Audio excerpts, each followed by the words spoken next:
The next section is entitled Cardiac Electrophysiology. Cardiac electrophysiology involves the use of electric currents to develop not only electric potentials inside individual cells, but also the electric signaling that coordinates a heartbeat. The cell membrane potential is what's responsible for the initiation of an action potential in a cardiac myocyte. The reason that cardiac cells are able to generate a membrane potential, or a change in the charge from the inside to the outside of the cell, is because they have a phospholipid bilayer. This phospholipid bilayer generates resistance between the inside and the outside of the cell and maintains a potential difference. This means that positive charges are shuttled outside of the cell and negative charges are kept inside the cell. Ions are able to flow through channels or transmembrane proteins that are specific for a certain type of ion and specific for a certain voltage or time during the cardiac cycle. It is the generation of the cell membrane potential or resting potential that allows cells to activate or generate an action potential. There are two types of cardiac action potentials when these cells are activated. One type is the fast response action potential, which is sodium channel dependent. This is present only in cardiac myocytes and in Purkinje fibers. The slow response action potential is calcium channel dependent, and this is only present in pacemaker cells in the sinoatrial and the atrioventricular node.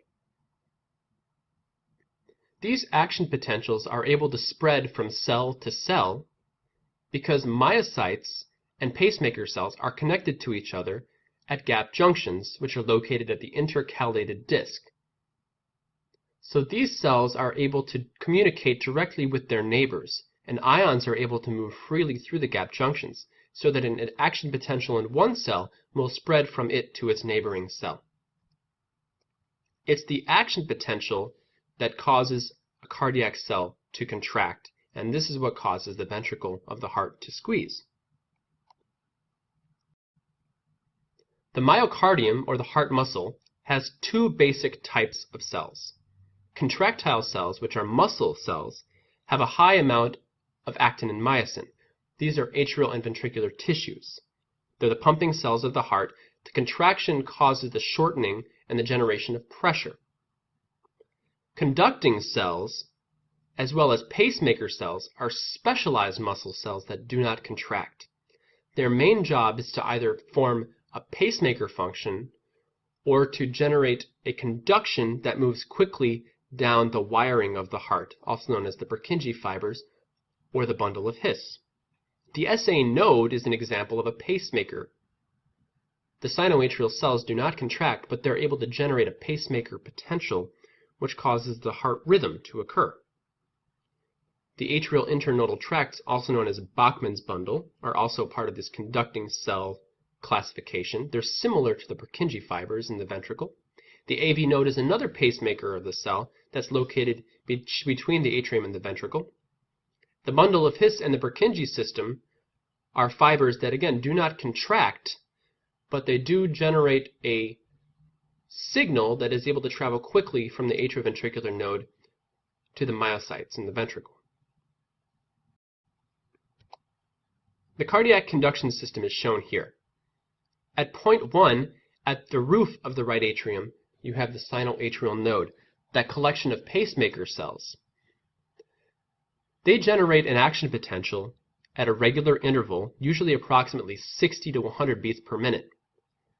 That signal travels to the neighboring atrial myocytes through intercalated discs and causes contraction through the formation of action potentials in the right atrium. Bachmann's bundle carries the signal to the left atrium quickly so that the left atrium and the right atrium contract simultaneously. The signal then coalesces from all of the atrial myocytes at the atrioventricular node, point 2. The AV node is another pacemaker, but is usually overridden by the sinoatrial node's signal because the inherent rate of the atrioventricular node is slower than that of the sinoatrial node. The AV node then sends a signal down the bundle of His to point 3 and to the bundle branches, points 4 and 5, the right bundle and the left bundle. Also on this slide, you can see a diagram of a cardiac myocyte. The cardiac myocyte on top is seen to have multiple striations with multiple actin and myosin molecules that's responsible for contraction. At the bottom, you can see the difference between myocytes and Purkinje fibers. Purkinje fibers actually resemble neurons in that they have a very non-contractile appearing hollow interior, whereas myocytes are filled with actin and myosin. You can think of Purkinje fibers as wires, and you can think of myocytes as the engine of the heart.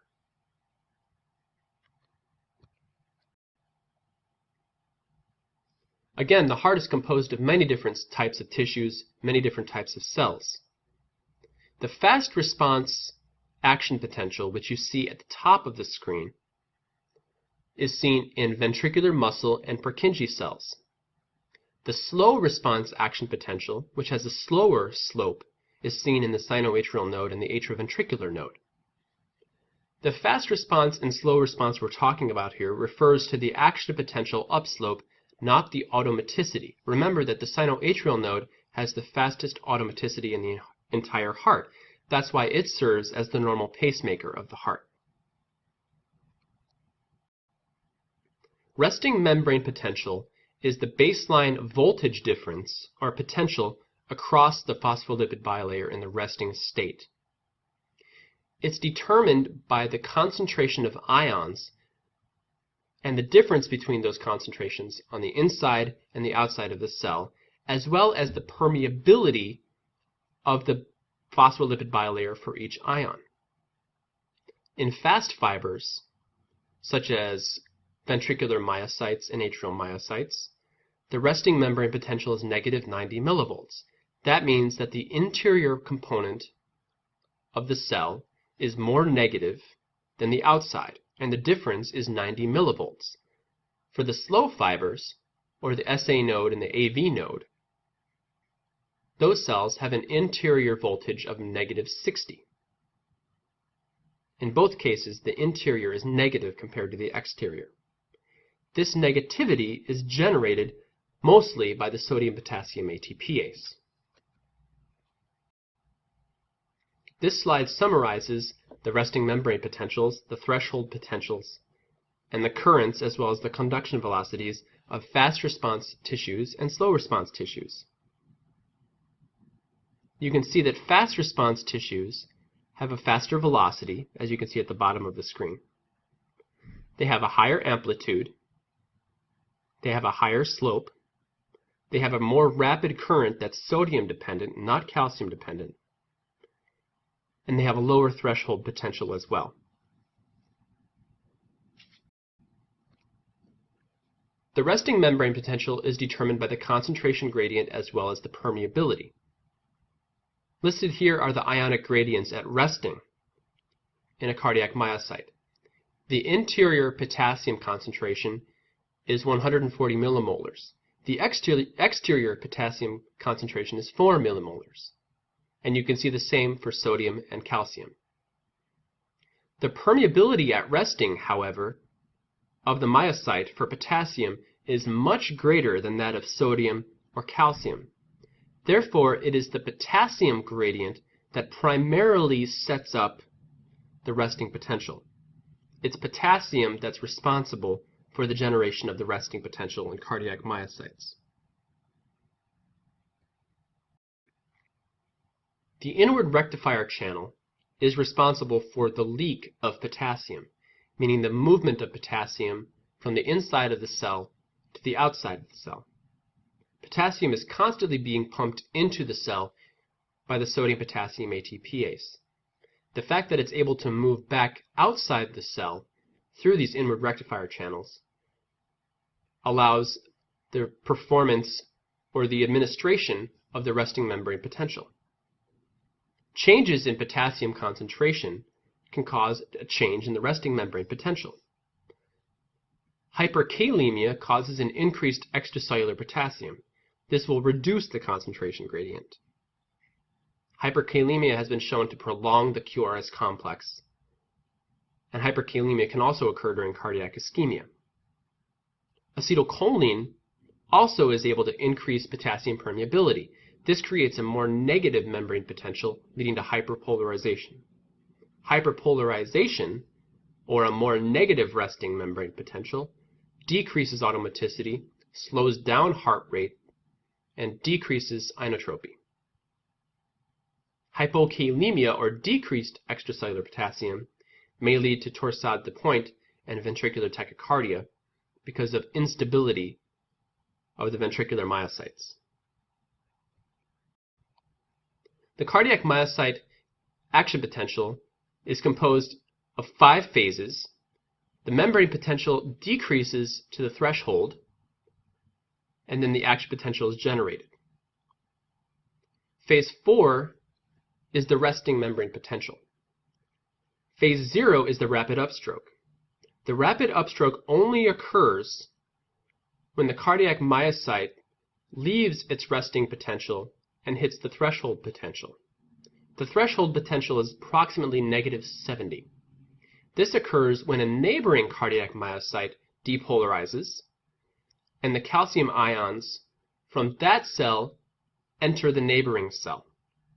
The neighboring cell then is able to reach threshold potential and voltage-gated sodium channels open. The duration of the action potential varies based on the heart rate and the temperature. For example, hypothermia can prolong the action potential. The phase 0 of the action potential occurs just after threshold potential is reached, again usually from a neighboring cardiac myocyte through a gap junction. The upstroke of the action potential, or phase 0, is caused by activation of voltage-gated sodium channels. This causes an increase in sodium conductance, meaning the ability of the sodium to cross the lipid bilayer, and the current. The cell will then depolarize from -90 to +20 millivolts, meaning the inside of the cell becomes more positive.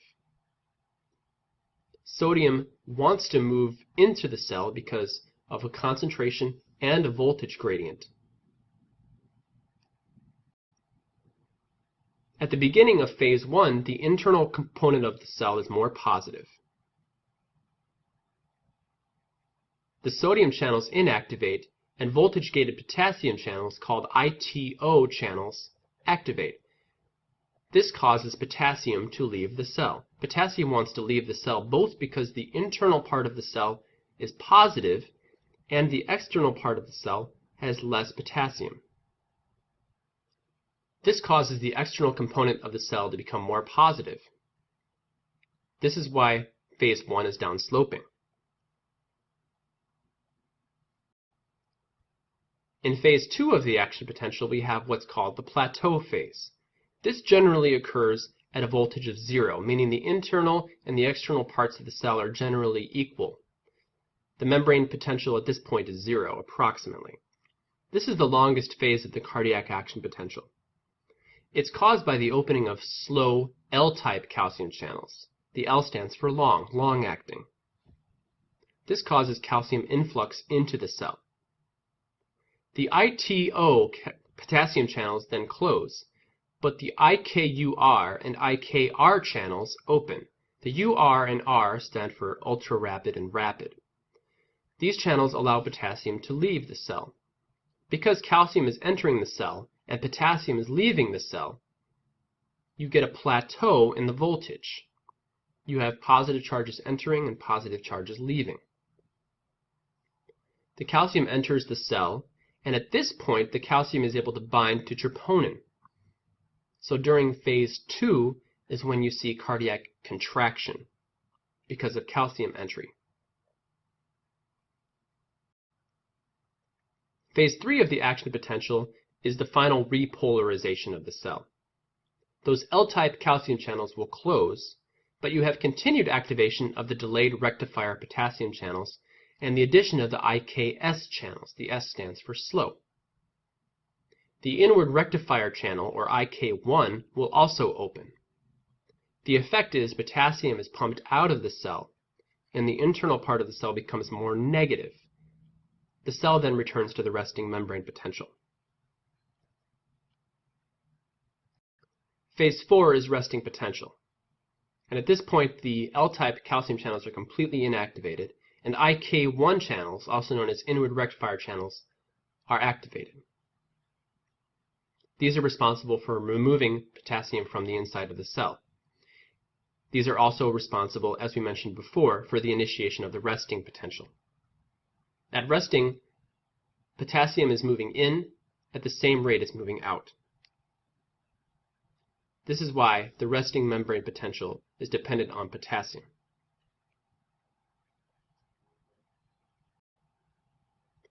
A cell's excitability is its ability to respond to stimulation. The resting membrane potential is the primary determinant of excitability. During an action potential, there are two periods called the effective refractory period and the relative refractory period. During the effective refractory period, another action potential cannot be produced. During the relative refractory period, a larger stimulus is required for the generation of another action potential.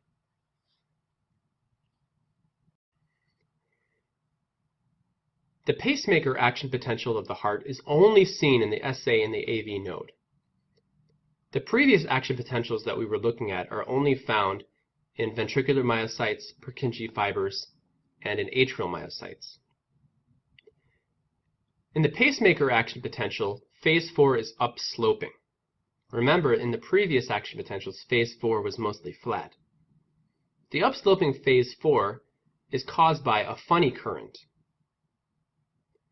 The funny current, which we will discuss later, is responsible for the pacemaker activity of the heart.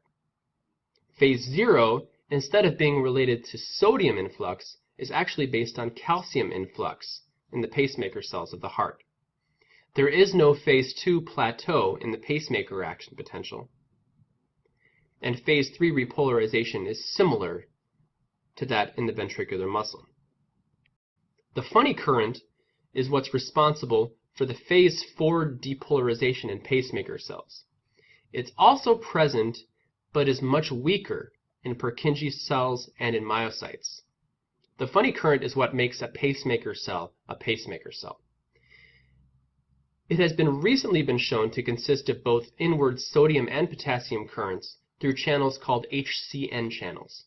And HCN channels are activated by both hyperpolarization and by cyclic AMP, which is generated through adrenergic signaling through the sympathetic nervous system. HCN channels are inhibited by acetylcholine through the vagus nerve. Therefore, the funny current, the more upsloping it is, causes a faster heart rate, and this can be caused by adrenergic signaling or by hyperpolarization. The cardiac conduction system is initiated at the SA node. Sympathetic input to the sinoatrial node can increase heart rate. This is mostly carried out through epinephrine. Parasympathetic tone will decrease heart rate. This is mostly carried out through the vagus nerve. The effect of epinephrine and the vagus nerve on the funny current is what changes the heart rate. The signal that starts at the SA node propagates from cell to cell, from the right atrium to the left atrium. The signal then coalesces at the AV node and stops. The AV node is a slower conducting action potential because it relies on calcium. Patients with Wolff-Parkinson-White syndrome are also able to send a signal from the atrium directly to the ventricles through an accessory bundle or a bundle of Kent. When the AV node receives a signal from the atria, there is a pause. This pause allows for filling of the ventricle. Remember that after the atrium receives a signal from the SA node, it contracts, and blood moves from the atrium to the ventricle. In order to allow full filling of the ventricle, there is a pause at the AV node. Because the AV node requires calcium for its action potential, it moves more slowly than the cardiac myocytes. The AV node also has sympathetic and parasympathetic input. Therefore, dromotropy, or the speed of signaling through the AV node, is dependent on adrenergic signaling and vagal signaling as well.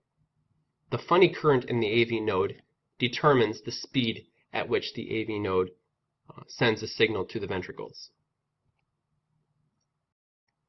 Once the AV node fires, the signal moves into the His bundle through the Purkinje fibers. This His bundle divides into the right bundle branch and left bundle branch, which are also made of Purkinje fibers. The left bundle divides into the anterior and posterior fascicles. This impulse terminates at Purkinje fibers and results in ventricular myocardial depolarization, because the ventricular myocytes are directly coupled to Purkinje fibers at their termination. This causes depolarization and ventricular contraction.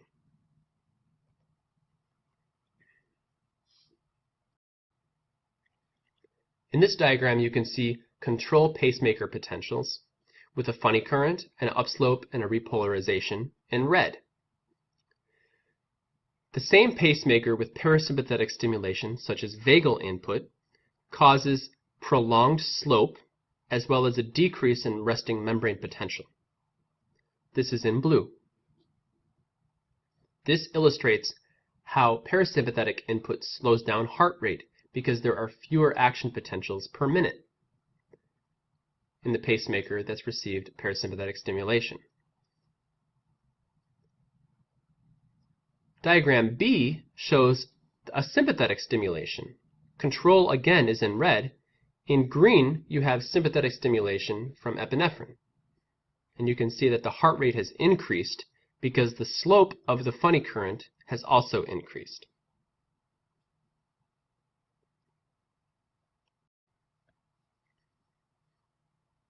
Cardiac mechanics are directly coupled to excitation. We call this excitation-contraction coupling. The actin-myosin cross-bridging requires calcium, and calcium is only present in the cytoplasm of the cell during phase 2, or the plateau of the action potential. Therefore, once calcium is present in the cytosol, this allows for actin-myosin binding and for contraction of the cardiac myocyte. The impulse from the sinoatrial node causes cellular depolarization. That cellular depolarization travels from cell to cell. The electrical event during the action potential is converted into a mechanical event called contraction. The mechanism of contraction depends on the transport of calcium ions into the cell during the phase 2 of the action potential. The calcium inside the cell also activates the sarcoplasmic reticulum of the cell, which is called calcium-induced calcium release, which further increases the amount of calcium in the cytoplasm of the cell.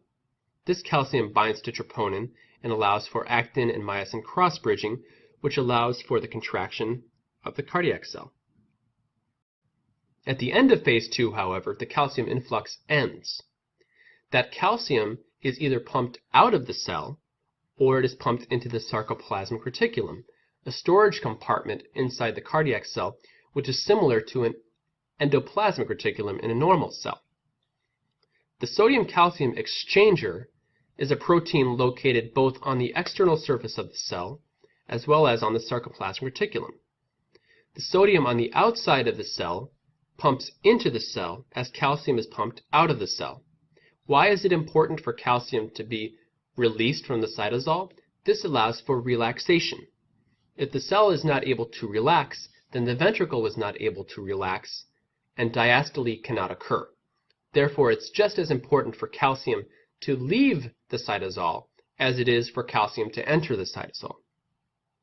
The intracellular calcium levels then drop because of calcium pumps, and this allows for relaxation and ventricular filling during diastole.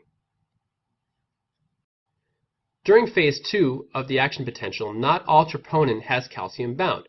This is the mechanism for increased contractility.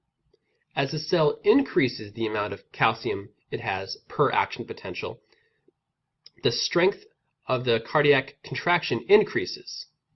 This is carried out through catecholamines, such as epinephrine and norepinephrine.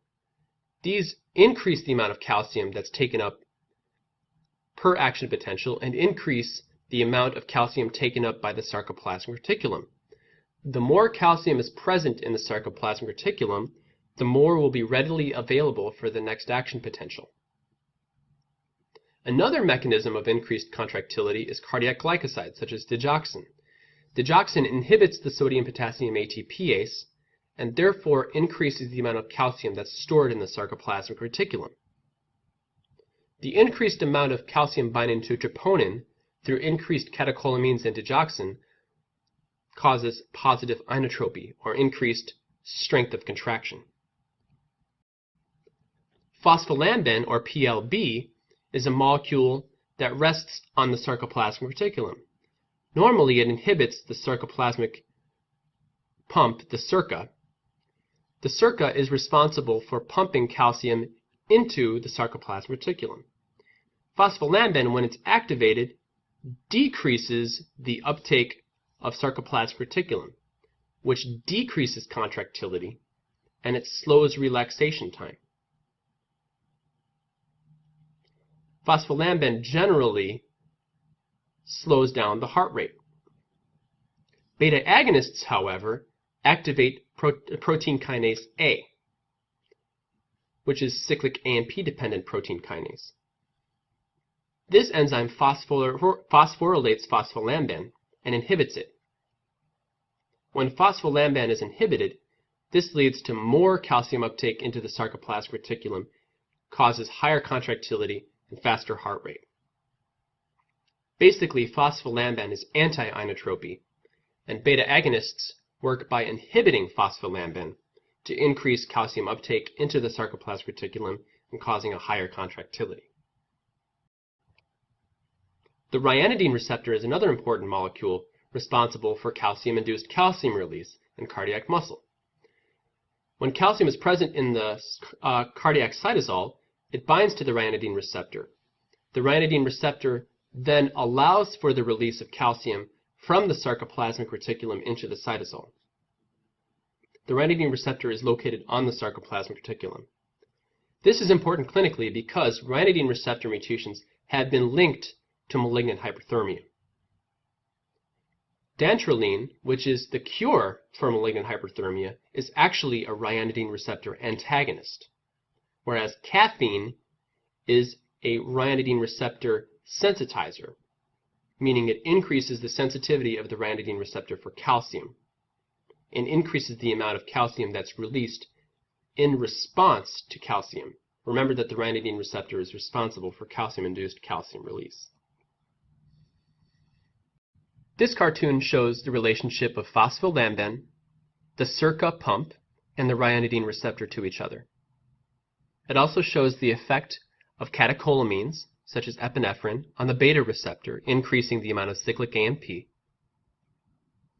It also shows the effect of the action potential on the increase in calcium in the cell, and it shows how the cell is able to remove calcium through calcium pumps, the sodium-calcium exchanger, and it also shows the effect of cardiac glycosides on the sodium-potassium ATPase.